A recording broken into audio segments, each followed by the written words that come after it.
आता मुंबई उच्च न्यायालयातल्या चीफ जस्टिस आणि बोरकर या बेंचनी आम्ही केलेली याचिका ही फेटाळली आहे. फेटाळण्याची कारणं आता डिटेल ऑर्डर येईल त्याच्यामध्ये असेल. आमची मागणी अशी होती की उद्धव ठाकरे सरकारच्या काळात जे 12 आमदारांची नावं पाठवलेली आहेत त्या नावांचा निर्णय आधी झाल्याशिवाय नवीन नावं घेता येणार नाही अशी आमची मूळ याचिका होती. आत्ता चीफ जस्टिस यांनी एका वाक्यामध्ये ती याचिका फेटाळल्याचा निर्णय दिला आहे. परंतु डिटेल का फेटाळली, त्याची कारणं काय आहेत, त्याचा क्लॉज काय आहेत हे आम्हाला उद्यापर्यंत कळेल किंवा संध्याकाळपर्यंत कळेल. मी प्राथमिकपणे झालेल्या निर्णयावर सुप्रीम कोर्टामध्ये जाण्याचा विचार करणार आहे, कारण हा कायदेशीर मुद्दा आहे, हा घटनात्मक मुद्दा आहे. जर याच्यावर घटनात्मक मुद्द्यांवर जर भाष्य झालेलं नसेल तर मला सुप्रीम कोर्टात जावं लागेल आणि मी सुप्रीम कोर्टात जाण्याचा विचार करेन. मी माझ्या विधिज्ञांशी बोलेन आणि त्यानंतर हा निर्णय घेईन.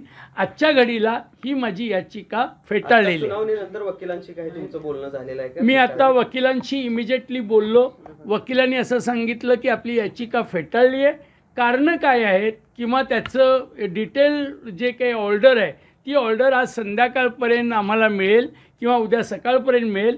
ते मिळाल्यानंतर त्याचा सविस्तर अभ्यास करून मी परत एकदा मीडियापुढं ह्या गोष्टी आणीन. माझी अपेक्षा अशी होती की घटनात्मक कलम जे घटनेचं कलम आहे त्या कलममध्ये जी एकदा पाठवलेली यादी आहे त्या यादीवर निर्णय राज्यपालांनी घ्यावा लागतो. ती यादी स्क्वॅश करता येत नाही किंवा परत पाठवता येत नाही. हा घटनेचा आहे. तामिळनाडू व उत्तर प्रदेश यामध्ये असे निर्णय झालेले आहेत आणि त्यामुळं मला असं वाटतं की त्याचा आधार घेऊन हा न्यायालयाने निर्णय देणं अपेक्षित होतं. परंतु न्यायालयाने कुठल्या आधारावर आमची याचिका फेटाळली आहे ते आम्हाला डिटेल ऑर्डर मिळाल्यानंतर कळेल. निश्चितच याच्यामध्ये आम्हाला सुप्रीम कोर्टामध्ये जाण्याचा मार्ग मोकळा आहे. आम्ही कायदेशीर लढाई लढतो आहे. आम्हाला घटनेच्या विरुद्ध जायचं नाही आहे. घटनेप्रमाणे कार्यवाही व्हावं. संविधानात्मक लढाईमध्ये हे भारतीय जनता पार्टीचं सरकार त्या ठिकाणी संविधानाचे कायदे तुडवून आपलं राजकीय भवितव्य करताना दिसतं आहे आणि त्याला न्यायालयाने बळी पडू नये अशी आमची अपेक्षा आहे.